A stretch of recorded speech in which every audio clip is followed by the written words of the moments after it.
If your partner looks at you and says, "You're making me anxious," or "If you just loved me right, I wouldn't feel this way," I need you to stop what you're doing and listen to me very carefully. You are currently trapped in a psychological dynamic called emotional outsourcing. This is where an insecure partner treats your behaviour as the remote control for their nervous system. They believe that their internal peace is your external responsibility. They believe that if they feel bad, it is because you did something bad. And here is the trap you're likely falling into. The more you try to fix it for them, the more you apologise, the more you over-explain, the more you walk on eggshells to prevent the outburst, the worse the anxiety actually gets. I know exactly what your life looks like right now. You're exhausted. You feel like an unpaid therapist in your own home. You feel like a hostage negotiator in your own kitchen. You monitor your tone, your facial expressions and your text response times, trying to find the perfect combination that keeps them calm. But it's never enough, is it? No matter how much reassurance you pour into the bucket, there's a hole in the bottom. And the worst part, when you finally get drained, when you finally hit a wall and step back to protect your own sanity, they turn around and accuse you of being cold. They accuse you of abandoning them. They say, "See, I knew you didn't care." In this video, I'm not just going to give you generic dating advice. We're going to perform a kind of forensic analysis of this dynamic. We're going to look at the physiology, what is happening in their vagus nerve when they blame you. We're going to look at the psychology, specifically a concept called Projective Identification. And then I'm going to give you a complete protocol, verbal scripts and non-verbal body language tools to stop being their emotional rehabilitation centre and start being their partner again. If you want to save this relationship, you have to stop saving them. So let's dive in. To solve this, we have to stop looking at these moments as arguments and start looking at them as physiological events. When your partner is accusing you of causing their anxiety, they're not usually speaking from a place of logic. They're speaking from a state of physiological dysregulation. We need to talk about the autonomic nervous system and specifically the Polyvagal Theory. Every human being operates on this ladder. At the top, we have the ventral vagal state. This is the social engagement system. When you're here, you feel safe. You can hear the inflection in someone's voice. You can read facial cues a bit more accurately. And you're capable of empathy and connection. But your partner, likely due to perhaps an anxious attachment style or past trauma, has a faulty break. They slip out of this state very easily. When you don't text back fast enough, or you use a tone that is slightly flat, their brain perceives a threat. They drop down the ladder into the sympathetic nervous system. This is mobilization, fight or flight. Adrenaline and cortisol flood their system. Their heart rate spikes. Their hearing actually changes. So human ears are tuned to detect low frequency predator sounds when in this state, meaning they literally cannot hear the nuance in your voice. They only hear the threat. To really understand why this happens, we have to look at a concept coined by Dr. Stephen Porges called neuroception. Most people think perception and neuroception are the same thing. They aren't. Perception is conscious. You look at a dog and you think, "Oh, that's a cute dog." Neuroception is subconscious. It is your body's surveillance system. It happens in nanoseconds before your brain even has a thought. Imagine your partner has a radar system scanning for danger 24/7. But because of their past, maybe they had a volatile parent, maybe they were cheated on, maybe they experienced abandonment. Their radar is uncalibrated. It's set to high sensitivity. In a healthy nervous system, a neutral face from a partner is read as safe. In your partner's nervous system, a neutral face is read as withholding. A sigh is read as disgust. A delay in texting is reading as they're leaving me. And this is crucial for you to understand. They are not choosing to feel this. When they accuse you, they are reacting to a physiological false positive. Their heart is racing, their palms are sweating, their stomach is in knots before they even open their mouths. When their body enters this high stress state, the brain searches for a cause. The amygdala, which is the threat detection center, asks, why do I feel unsafe? If a tiger was chasing them, the answer would be the tiger. But there's no tiger. There's just you sitting on the couch looking at your phone. So their brain makes a calculation. I feel unsafe. You're the only one here. Therefore, you are making me feel unsafe. If you try to use logic to fight physiology, I'm not attacking you. I'm just sitting here. You're failing. And why? Because logic is the language of the prefrontal cortex. So it's the brain's CEO. But they're operating from the brainstem, the brain's reptile. The CEO has left the building. You're arguing with the reptile. And the reptile only asks one question. Am I safe or am I about to die? So when you get defensive, you are confirming the reptile's fear. Your sharp tone says, yes, you're right to be afraid. I am an enemy. Now that we understand the body, let's look at the mind. Why do they demand you fix it? Why is it your fault? This brings us to a psychological defense mechanism called projective identification. This is a heavy concept, but I want you to understand it because it explains why you feel so drained. In a normal projection, a person takes a feeling they can't handle, like shame or fear, and attributes it to you. They say, you're angry, when actually they are angry. But projective identification goes a step further. It's not just that they think you are the bad guy. They behave in a way that actually provokes you into becoming the bad guy. I want to tell you a story about a couple I coached recently. Let's call them David and Eleanor. David was a fixer, high functioning, logical, very caring. Eleanor was deeply anxious and sensitive.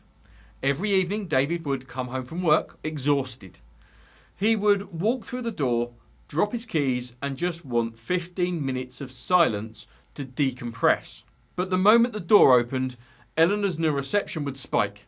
She would see his tired face and read it as, he's unhappy to see me.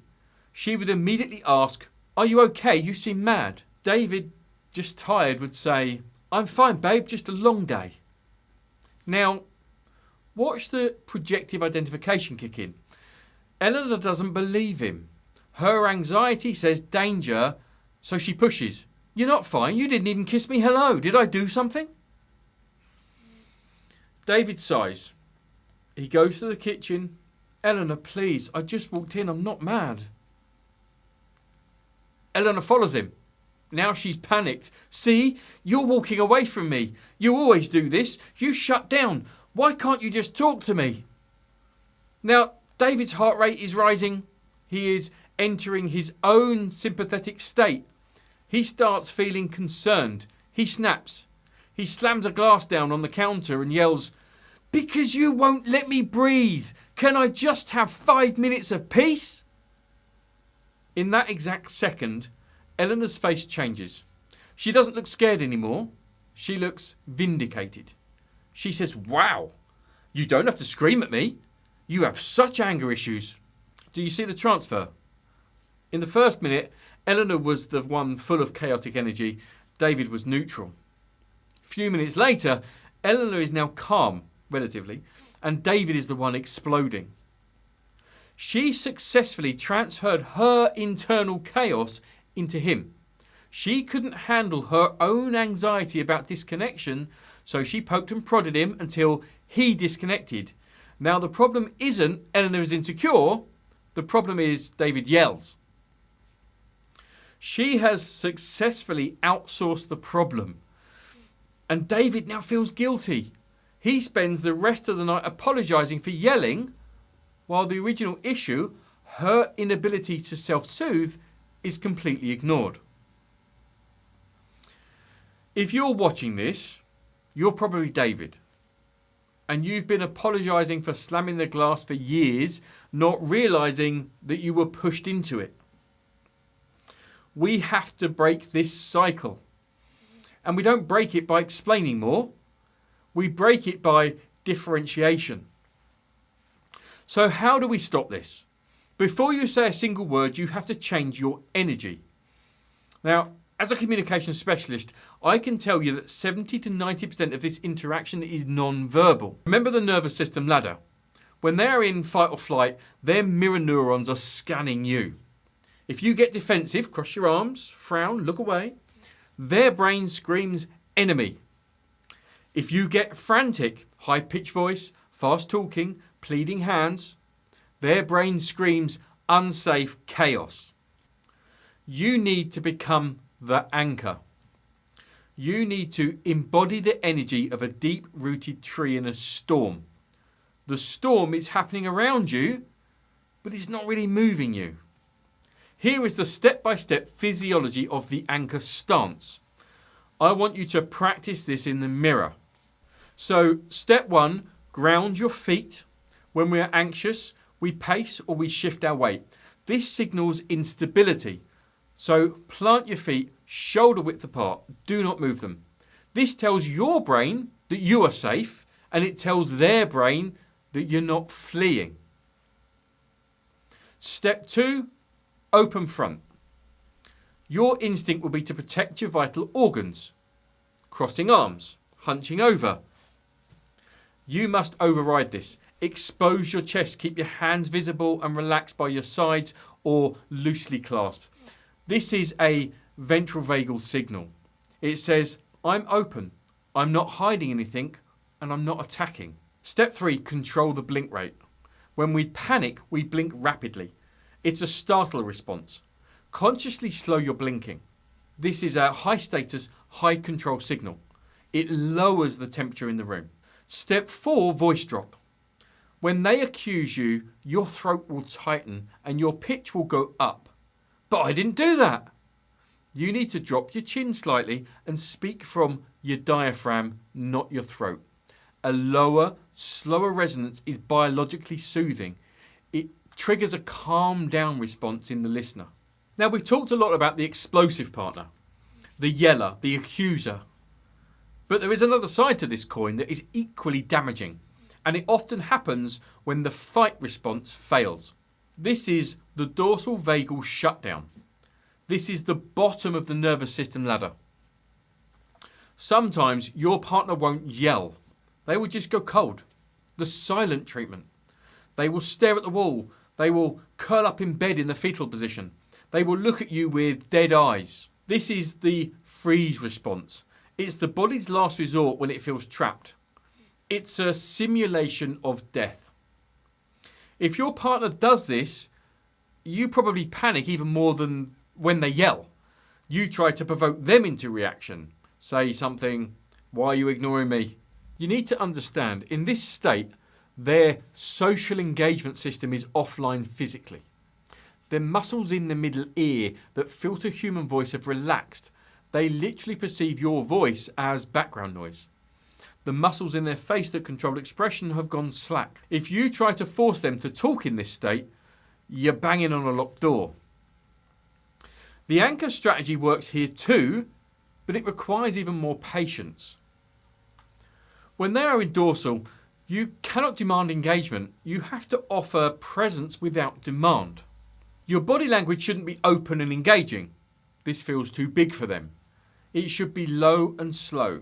So you sit near them, but not too close. You look at a book or your phone, not at them. Staring feels predatory. You just exist nearby. You're signalling, I'm here, I'm safe, I'm not demanding anything from you. You can come back when you are ready. This is excruciatingly hard for you to do if you are anxious yourself. But it is the only way to lure a turtle back out of its shell. You can't shake a turtle out, you just have to wait. Once your body is an anchor, you have assessed whether they are in fight or freeze. You are ready to speak. The goal of your words is not to win the argument. The goal is to set a boundary between their feelings and your responsibility. We call this compassionate detachment. I love you, but I am not you. Here are 3 specific scripts for 3 common scenarios. You can adapt these to suit. So scenario 1, they say, you're making me anxious. Why do you look at me like that? You're ruining the night. So the old you might say, I'm not doing anything. Why are you always starting fights? The new you, the anchored version, says, I can see that you're feeling perhaps anxious right now, and I hate seeing you in pain. However, I'm not willing to accept that I caused this feeling. I'm here to sit with you while you process it, but I cannot fix it for you. Let's break that down. So first we've got validation. I see you're anxious. You aren't causing them crazy. Yeah. 2 is the boundary. I did not cause this. You refuse the projection. The offer, I sit with you. You aren't abandoning them. Scenario 2, they say, if you love me, you would reassure me or you'd help me. Why won't you just tell me it's okay? The new you needs to say, I love you too much to act like your therapist. It isn't healthy for our relationship if I'm the only one keeping things calm. I want to be your partner, not your doctor. I can give you a hug, but I can't talk you out of this feeling. This is powerful because it reframes your refusal as an act of love, not neglect. You are refusing to enable their dependency. So scenario 3, they're yelling, talking in circles and not making any sense. They are fully in sympathetic state. The new you needs to say, I want to hear what you're saying, but the way we're talking right now is unproductive. I'm going to take a 20-minute break to let us both reset. I'm not leaving you. I'm taking a break from the conflict. I'll be back in exactly 20 minutes. You must give a time limit, 20 minutes. And why 20 minutes? Because that is roughly the physiological half-life of the stress hormones flooding their body. It takes about 20 minutes of no stimulation for the body to metabolize the adrenaline and return to baseline. If you stay in the room, they'll keep re-stimulating. You must separate physically to allow their physiology to reset. Now, I know what you're thinking. That sounds great in theory, but you don't know my partner. If I say that, they will explode. Let's troubleshoot the 3 most common reactions you will face when you finally start setting these boundaries. This is the extinction burst. In psychology, an extinction burst is a temporary increase in a behavior when the reinforcement is removed. Think of a vending machine. If you press the button and the soda comes out, you're happy. If you press the button and nothing comes out, what do? You don't just walk away, you press it harder. You shake the machine, you kick it. Then you walk away.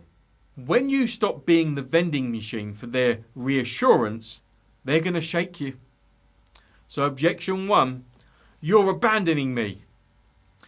If you walk away for the 20-minute reset, they might chase you or text you, accusing you of abandonment. Your response? Do not engage. Do not text back. Return exactly at the 20-minute mark. By returning when you said you would, you are breaking the abandonment narrative. You are proving that you can leave and come back. You're building trust through boundaries. Objection 2, the escalation. They might say, fine, but maybe we should just break up then. This is a bluff designed to trigger your panic so you chase them. Your response, stay the anchor. Say, I don't want to break up, but I also cannot continue this conversation while we're yelling. We can discuss the relationship when we're calm. Call the bluff by refusing to panic. Objection 3, you're a narcissist, you're gaslighting me. This is really common because you are refusing to accept their reality, that you're the devil. They feel gaslit. Your response? Do not defend yourself against the label. Say, I understand that that is how you feel right now. We see the situation differently. I'm going to take some space. Defense is the first act of war. If you defend, you validate that their accusation is worthy of a trial. It isn't. Before we close, we have to turn the mirror around. Why are you in this relationship? And why have you stayed in this dynamic for so long? Often, people who attract emotional outsourcers are emotional sponges. Maybe you grew up in a home where a parent was volatile. Maybe you learned early on that your safety depended on keeping mum and dad happy. You became hypervigilant. You equate love with being useful. You think, if I can fix them, I will be indispensable. They won't leave me. But I want to leave you with a visualization tool to use in the heat of the moment. Because let's be honest, when your partner is blaming you, your inner child is screaming too. Your inner child is screaming, this isn't fair. Why am I being yelled at? I'm a good person. When you feel that urge to defend yourself, I want you to visualize a glass wall. Imagine a thick, soundproof glass wall sliding down between you and your partner. You can see them. You can see their mouth moving. You can see the pain in their eyes. You can see the red energy of their anxiety, but their words cannot touch you. The accusations, you don't care, you're selfish, hit the glass and slide off. They do not penetrate your skin. Behind that glass, I want you to talk to yourself. I want you to become the good parent to your own inner child. You say to yourself internally, I know I'm a good partner. I know I tried my best today. Their anger is about their history or their day and not my character. I'm safe. I do not need to prove my goodness right now. This is the ultimate superpower. If you can self-validate behind that glass wall, you stop needing them to understand you. And the moment you stop needing them to understand you, the power struggle ends. You become free. This is not easy work. The first time you use that script, your heart will be pounding. You will feel mean. You will worry they will leave. But remember, a relationship where you have to suppress your reality to manage their anxiety is not a sustainable relationship.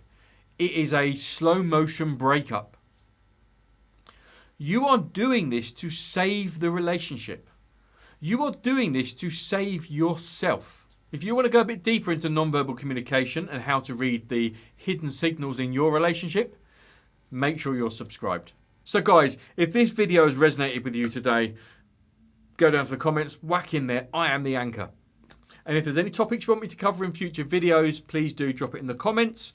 Any questions you've got, whack them in there. I do my best to answer everybody's questions. I do my best to make content that you're asking for. I want you guys to get value from this. I want to make the videos that you want to see.